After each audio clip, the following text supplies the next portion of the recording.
Olá, sou Guilherme Sargentelli, pediatra e host do PBcast, o podcast do grupo Pronto Baby que leva informação segura sobre pediatria à sociedade.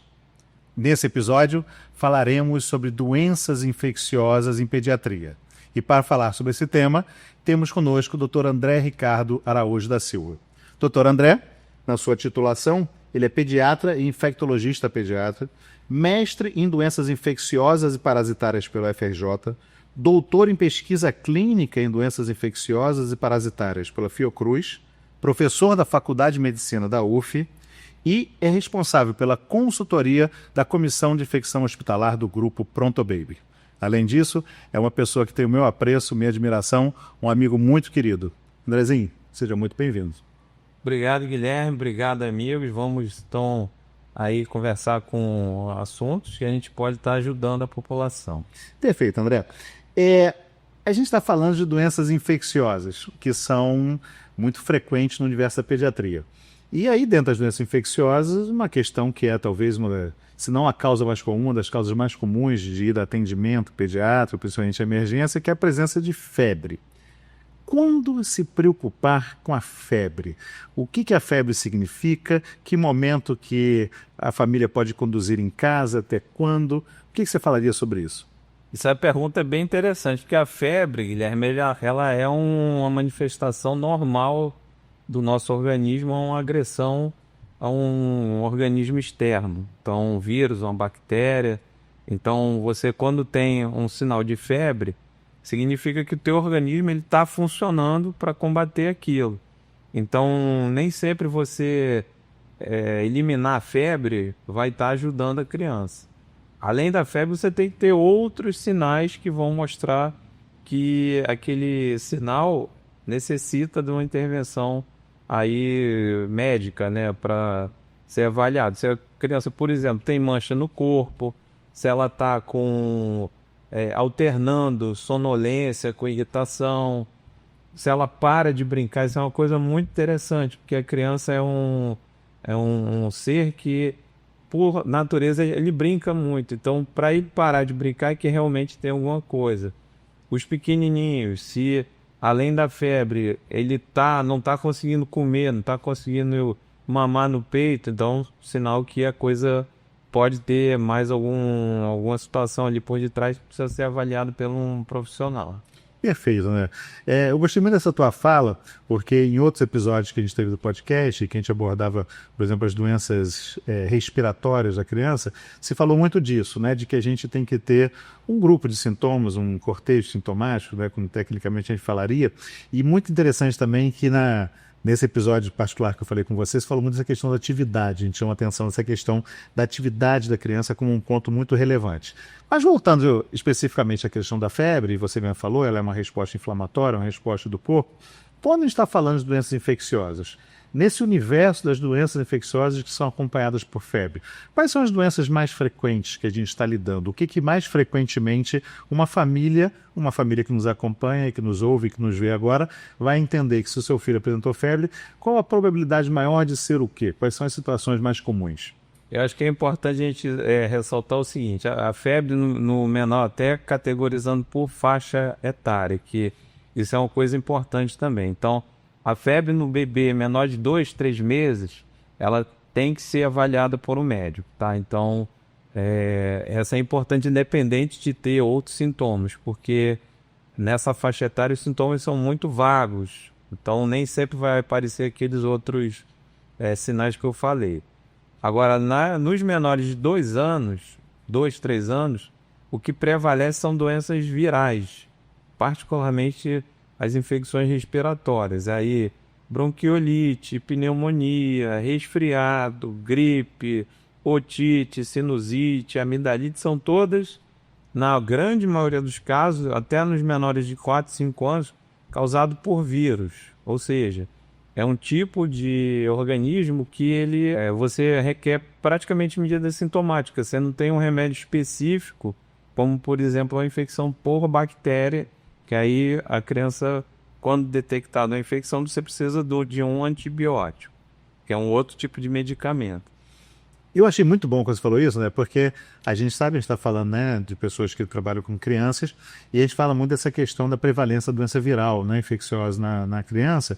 E aí tem um conceito que entre nós médicos e entre todas as pessoas profissionais de saúde é muito difundido, que é o uso racional dos antibióticos, né?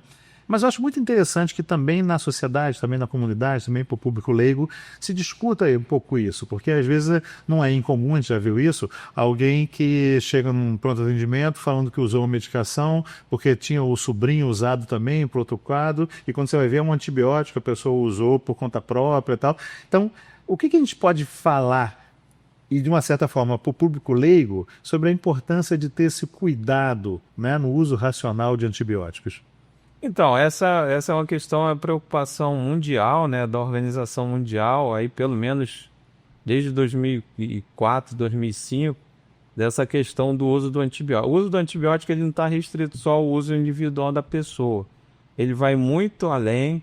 A gente tem um conceito hoje em dia chamado Uma Saúde, que ela envolve uma série de aspectos do uso de antibiótico, por exemplo, o uso na agricultura. É uma coisa que é muito utilizada nos alimentos, por exemplo, na engorda de frango. Então, e isso tudo vai gerando uma cascata que, em última análise, vai chegar na pessoa, no ser humano, e faz com que você acabe selecionando bactérias. Porque a gente tem bactérias no nosso corpo, tem na pele, tem na boca, tem no intestino. Então, a partir do momento que você usa um antibiótico sem necessidade, você está tirando aquelas bactérias boas e deixando bactérias que elas, se você efetivamente precisar, não vai ter aquela opção inicial do antibiótico. Isso é um fenômeno natural que ocorre. Quando a gente prescreve um antibiótico ou é desenvolvido um antibiótico, ele depois de alguns anos, isso é um fenômeno natural. Mas usando ele de forma descontrolada, você vai acabar limitando as possibilidades, né? E aí tem uma coisa, só voltando um pouquinho antes das viroses, né, da infância, que é uma coisa que certamente os pais aqui vão perguntar. Eu vou no pediatra e ele fala, pô, tem virose, tudo é virose, tudo é virose. Mas essas viroses têm nome, tá? Então, os vírus que causam vírus sincicial respiratório, rinovírus, influenza, o próprio Covid. Então, eles têm nome, só que na prática, como são doenças autolimitadas, a gente acaba nem sempre testando, porque a criança vai melhorar sem a necessidade de fazer esse teste. Mas os vírus têm nome, tá? Quando a gente fala virose, é porque elas dão um sintoma mais ou menos parecido. E aí você utilizar antibiótico para esse tipo de situação é uma possibilidade de você estar induzindo aí resistência. Excelente, André, excelente, acho de uma relevância genial. E mais do que isso, a gente tem uma proposta com o podcast do Grupo Pronto Baby dessa questão da praticidade da informação segura, né? Informação que tem qualidade, que tem segurança no que a gente está apresentando, mas que tem uma praticidade. E eu acho muito interessante quando você fala essa questão da virose, porque isso é um clássico para quem atende crianças, né? A família ter essa queixa em relação ao profissional de saúde. Mas a gente está falando muito desse universo agora das primeiras abordagens, de diagnóstico, até mesmo de proposta terapêutica, de como tratar isso ou aquilo, e falando da questão do uso racional dos antibióticos. Mas e nesse universo da prevenção? Falando de medidas gerais de prevenção para as doenças infecciosas e também da questão das imunizações. A gente sabe que um aliado fundamental para a questão do combate às doenças infecciosas é preveni-las através de imunização. O que você teria a falar sobre uma prevenção de uma forma geral e o calendário vacinal? Eu acho que isso assim mudou muito assim de quando eu era criança, quando você era criança, que a gente tinha ali um rol de vacinas limitado, tinha em torno de 6, 7 vacinas, e aquelas vacinas ficavam assim durante 10 anos, não mudavam e tal. Então, só para as pessoas que estão ouvindo a gente entender mais ou menos o contexto, né? O nosso programa nacional, o PNI, ele é de 1983, então ele tem 52 anos, né? Agora em 2025. E de lá para cá, praticamente a cada ano que passa, isso particularmente nos últimos 10 anos, a gente tem incorporado novas vacinas praticamente a cada ano. Então, isso tem gerado assim, uma proteção maior da população para doenças, até que a gente falava, né? Que a gente brinca muito assim.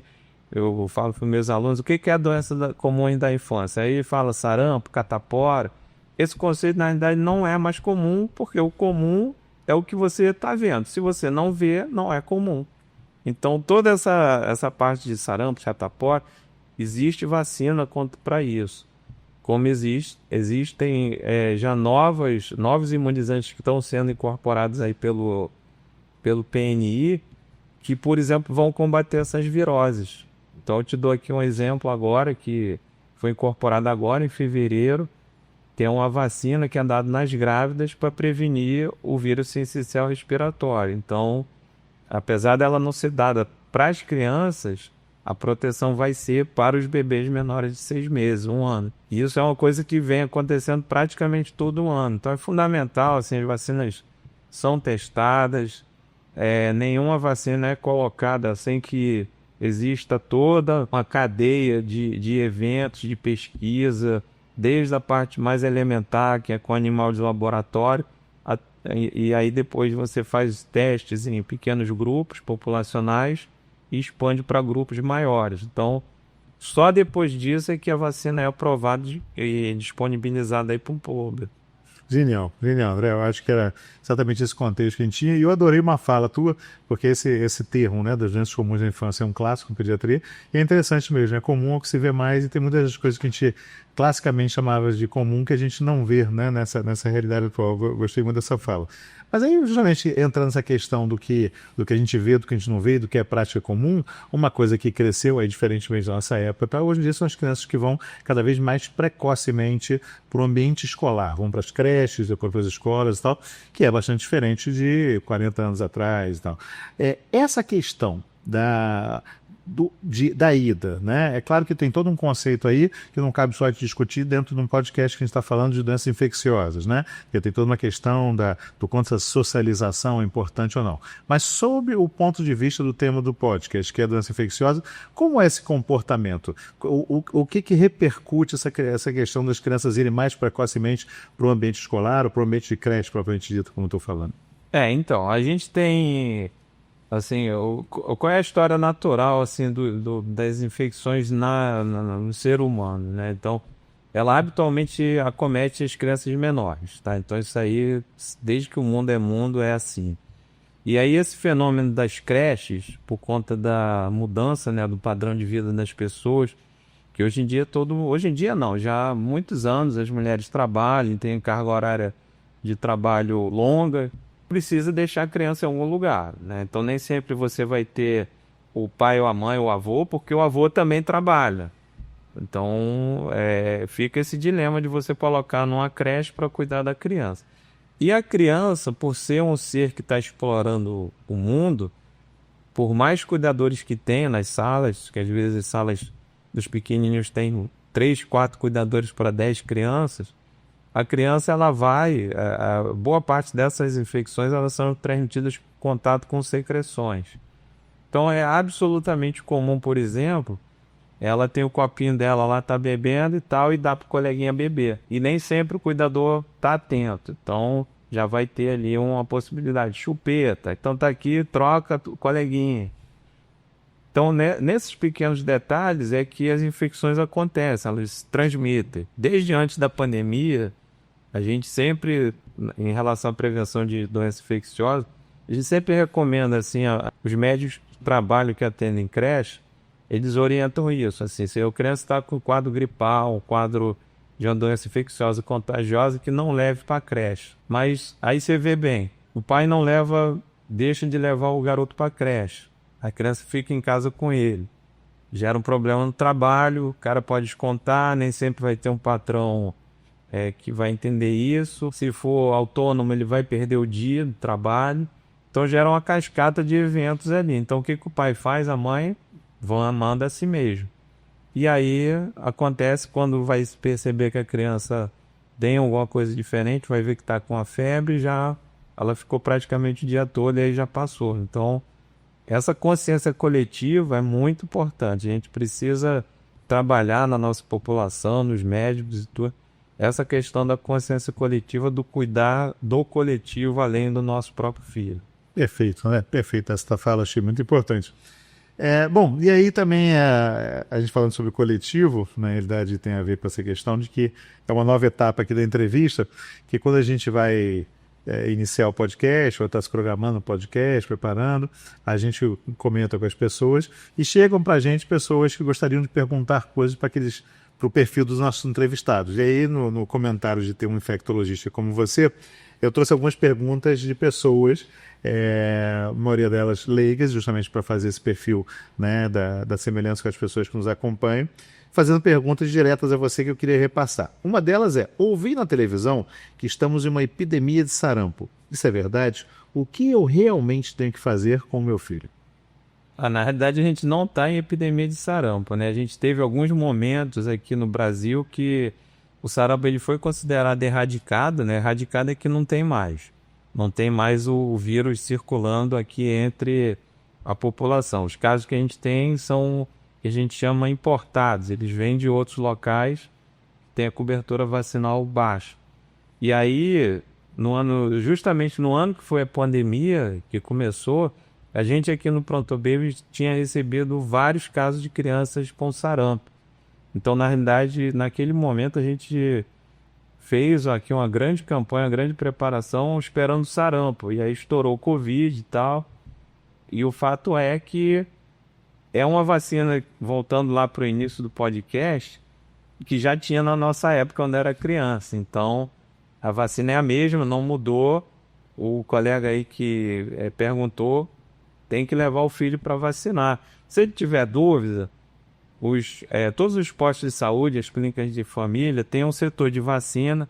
Tá com dúvida, leva lá que eles vão consultar a caderneta e vão orientar, né, o colega aí para poder acertar o calendário e ver quais são as mais adequadas. Mas a melhor fonte é a prevenção através de vacina. Perfeito. E aí, nessa linha, uma pergunta que eu achei muito interessante trazer, porque ela é atual, né? É de pouco tempo atrás essa questão, e na realidade ela gerou algumas polêmicas também. Foi uma pergunta que essa pessoa me fez, mas ela reproduz o pensamento de muitas pessoas. As crianças e todos nós ainda precisamos ser vacinados para a Covid? O Covid ele continua, né? Ele passou a ser, o que ele mudou, né? Ele deixou de ser pandêmico, ou seja, está no mundo todo, para ser endêmico. É aquela situação que ele vai continuar com a gente, mas não vai sumir totalmente. Então, as vacinas elas foram, nesses 5, 6 anos, foram sendo aperfeiçoadas.